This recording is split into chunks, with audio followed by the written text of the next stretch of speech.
to think about people exploring the world. You go everywhere and you see all these cool things, big waterfalls, and oh, there's an image on my wife's computer. It was the most awesome peak with the sun coming over it in this mountain range. I swear I never seen anything quite like it. But it was really beautiful. And then I find out it was generated by an AI. And it looked real, but it looked very mysterious. Like, how do they ever find a mountain that looked like that? Anyways, and they didn't find one. But these people, these two men are out exploring, and they're in their boat, and they're just sailing through the world, and they're out in Indonesia and just island hopping and setting foot on islands that have been uninhabited probably forever. Some of those, there's so many thousands of islands out in there. They run across this one island, and they find this man that had wrecked his plane there on that island during World War II, and he'd been there for 50 years, living on this island by himself, and he did quite well. He had all the food he needed, and the fish, and the fruit, and he had built some structures, and 3 buildings he built, and the first one was obviously his house, where he lived. So they got a tour. This is where I live, and look at all this cool stuff. I get running water when I want, and you know, pretty good. You go to the next building, and they go, well, what is this building? Well, this is my church. And they go, wow, this guy, he's out here, stuck on this island all this time, and you know, he takes the time to build a church, you know, and so you can have a place to worship. And then they go, well, okay, house, church. What's the 3rd building? Oh, that's the church I used to go to.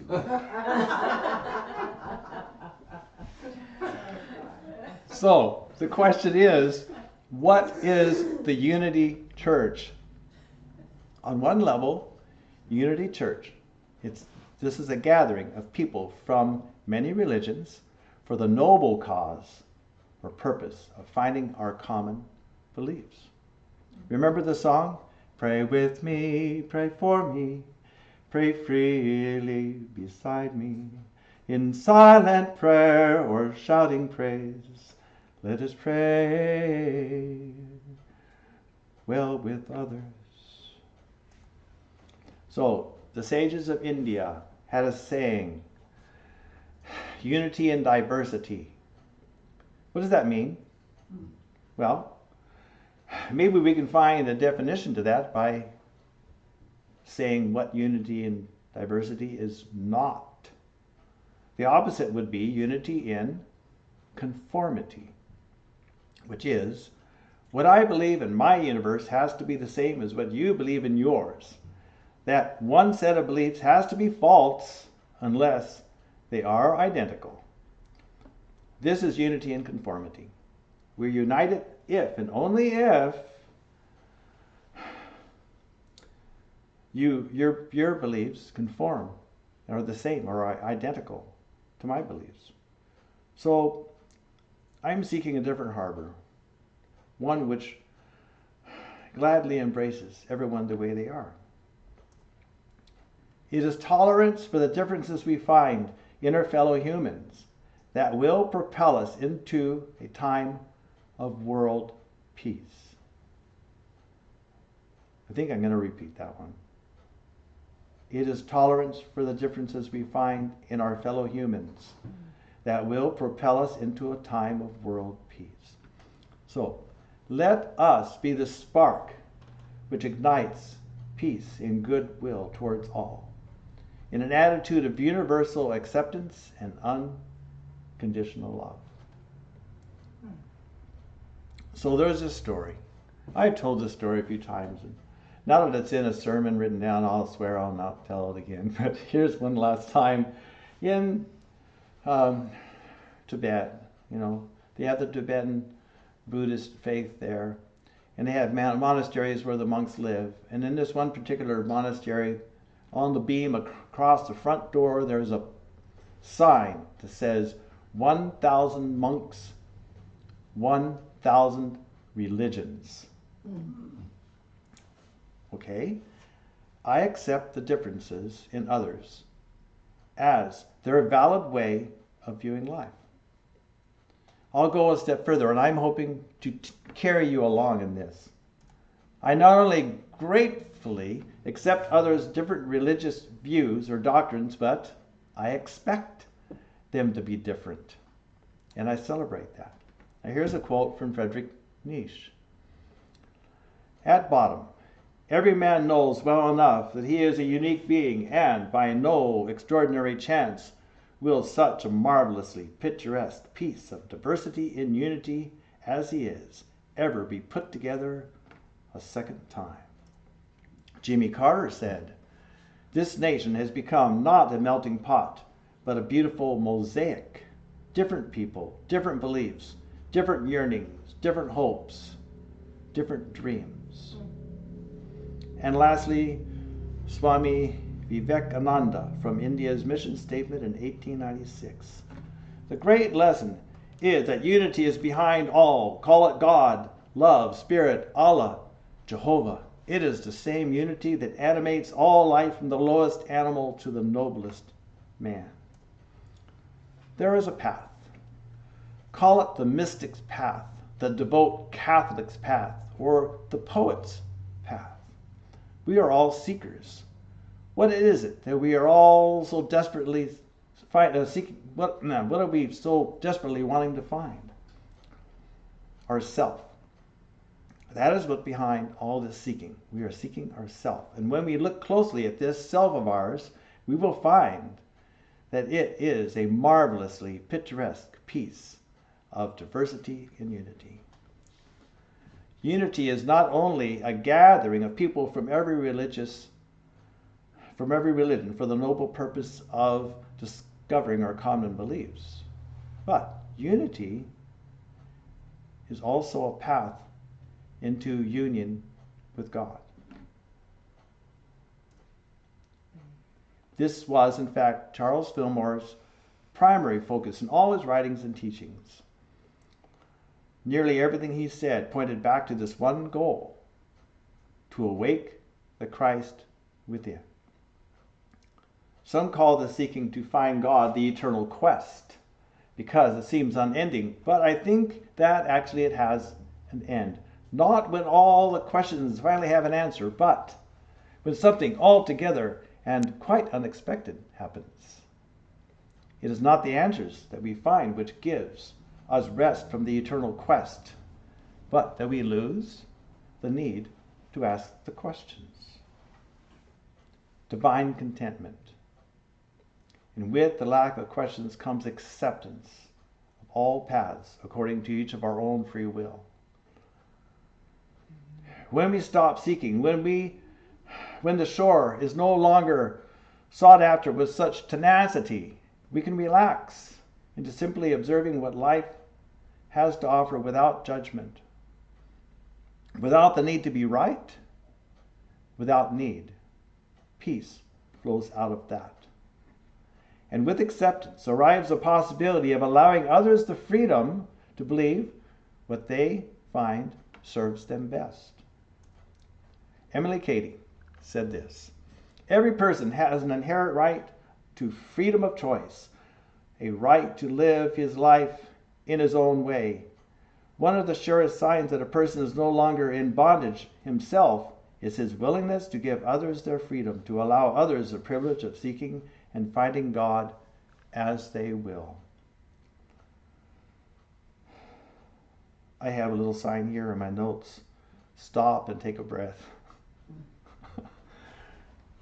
Because this next topic is a little different, but it's going to tie back in. Wouldn't you like it if you could avoid all arguments? I mean, totally just wipe them from your life? It all has to do with safety. What is safety? No tigers or lions ready to pounce? That's physical safety. What about emotional safety? Not too unlike the physical kind. Emotional safety is the lack of threat. You are safe from attack. What is emotional attack? Most of the time, this comes in the form of words. Someone's word shared with you or even aimed at you, which prove to be just as lethal as a sword is to your physical safety. Of course, if they're not there, if they're fair game, no, probably not, but it's so much fun. Anyways, but the words are not what's causing the problem. Have you noticed? It's the sudden lack of safety that tips your emotions over into the irrational anger, fear, grief, even rage. It's the lack of safety.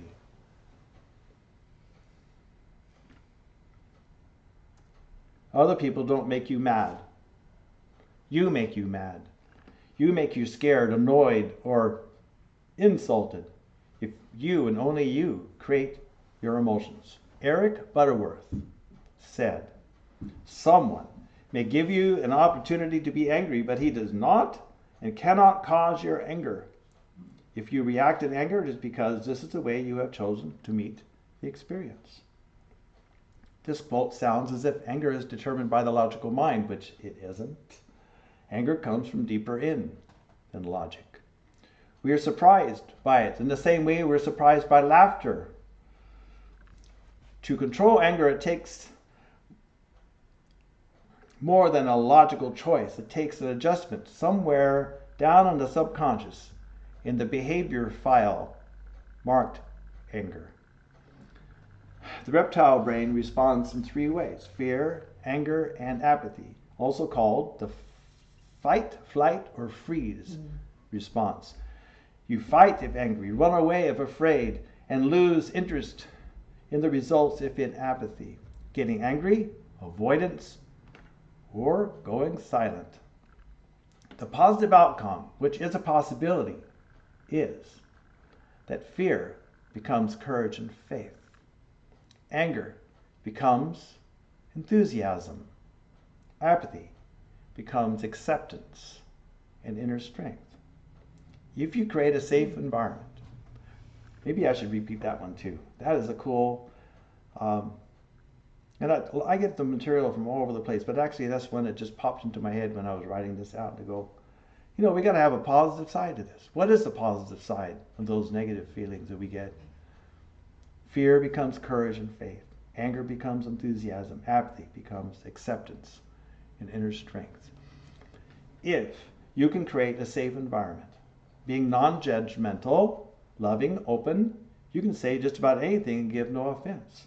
Your words will not have the power to raise their hackles. That's a good thing. Sometimes, no matter how open and non-judgmental you are, your words will still be seen as an attack.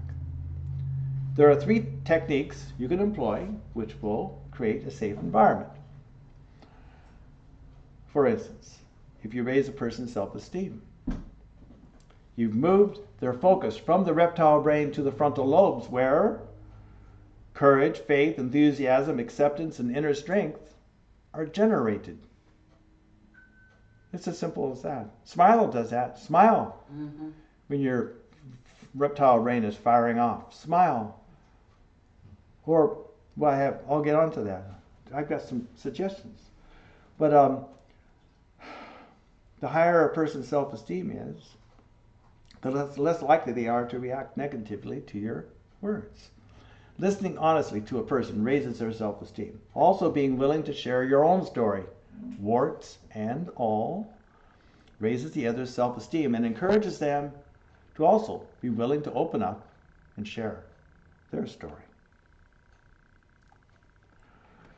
Let's talk about the law of prosperity. We talk about this in Unity quite a lot. This is a little bit different take that I found in a beautiful book by Victor Bach. So, the law of prosperity. If you wish to make a request of the universal mind, the most effective time to do this is when you're neutral. So let's talk about how to become neutral and why that's important. There are two laws which exist together. As a pair, the law of attraction states, and this is a quote from Victor Bach, that you attract the images you hold in your subconscious mind. The law of repulsion states that you repel that to which you are addicted.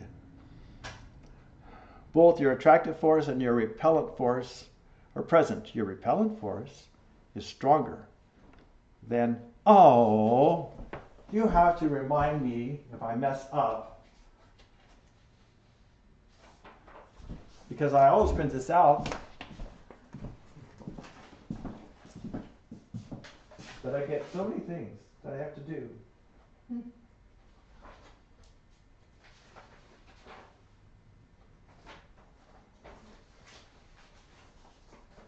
Victor Box speaking right here. And this is a sentence I'm wrong right here. Okay. But not really, because I'm paraphrasing or whatever, talking. So Victor Box said that. So what is an addiction? Any compulsive need characterized by an emotion-backed demand. Get that in your head. An addiction. That's what the law of repulsion. If you're addicted to something, what happens? You get it. You know, oh, I'm addicted to, no, I don't want that to happen. It happens. You know, that's the law of repulsion. You try to push something away, it comes. And pushing, that's the deal. The push is the emotion-backed demand. It has to be that way. So, demand is not simply a desire or a longing. You can tell whether or not your feeling is healthy for you by how you feel. Does it make you feel happy, joyful, cheerful, like smiling? Well, then you're on the right track. That's good for you. But if it makes you feel anxious, worried, angry, or any of the other negative emotions, then this is an addiction. To get rid of your addiction, you need to upgrade your emotion-backed demand to a preference. I'm going to say that again. To get rid of your addiction, you need to upgrade your emotion-backed demand to a preference. See, we're getting closer to neutral. If you are addicted to something, it upsets you when you are deprived of it. For instance, let's say there's a bike ride planned and day comes along and it's raining.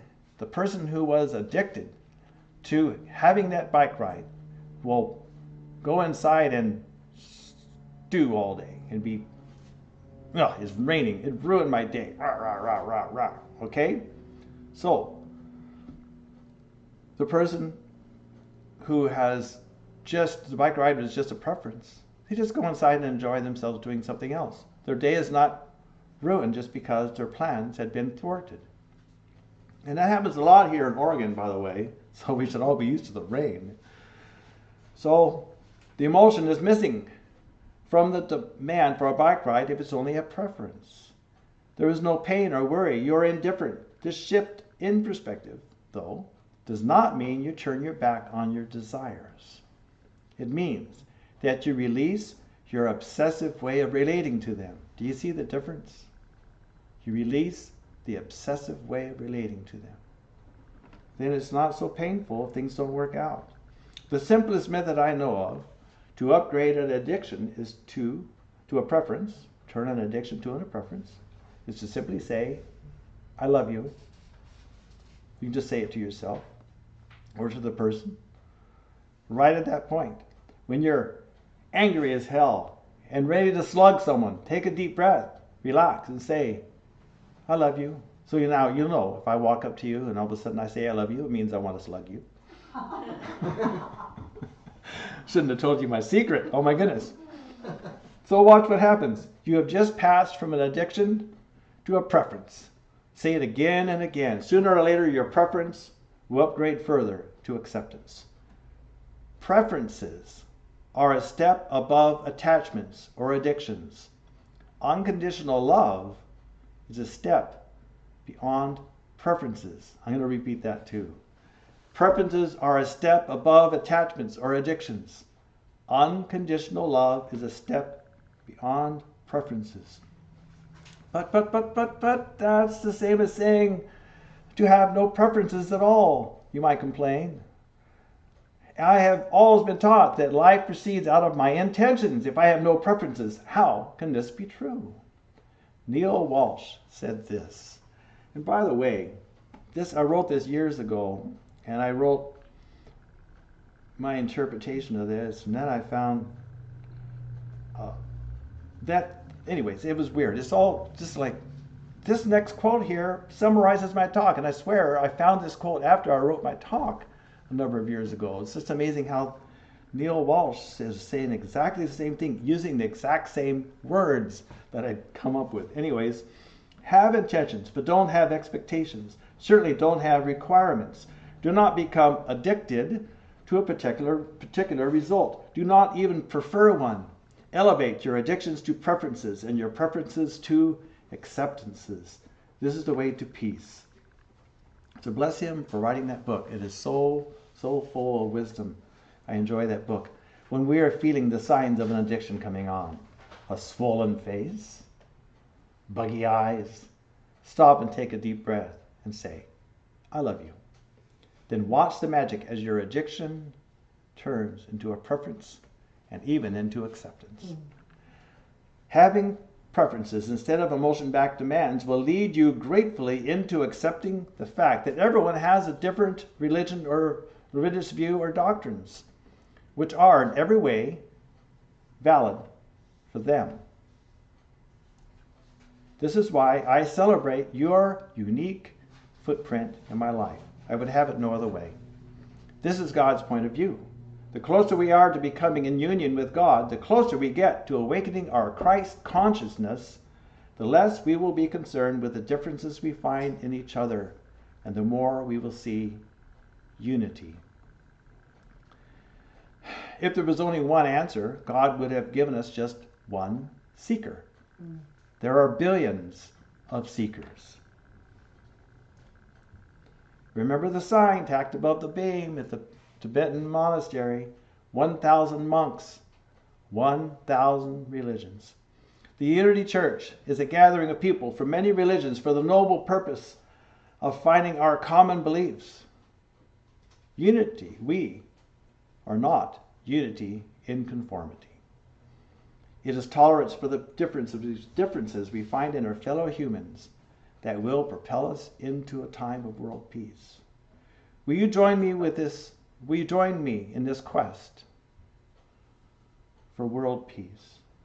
This is my prayer. Now, for meditation today, I'd like to sing a song followed by silence to give you some time to contemplate the meaning of my sermon and song and how these ideas may be applied to your life.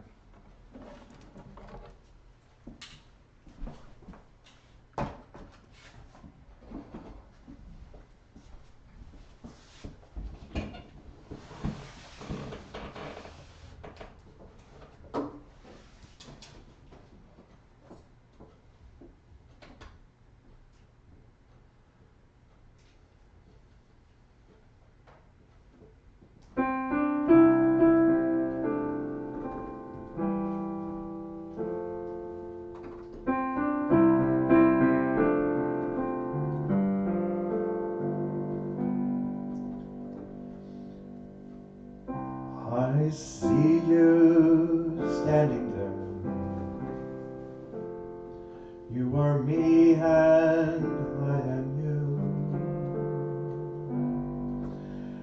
I see your eyes, my thoughts reflected there. I hear your voice, the echo of my home. I see you standing there. You are me and I am you. What can I do to make us one? What can I do to set us free?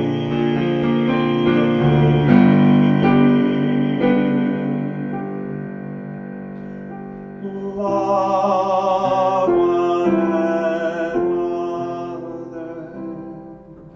embrace life joyously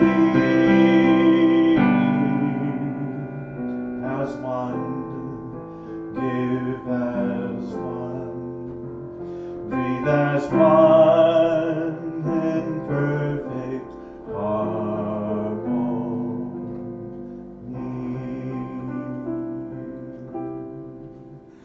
Love one another,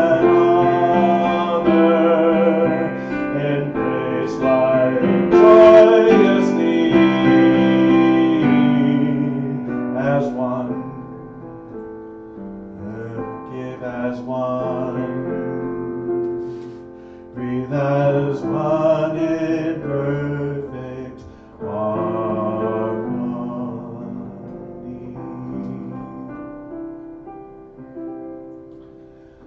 I see you standing there. Take my hand and fly away beyond the sun, beyond the stars, beyond all time and space, until we meet as one.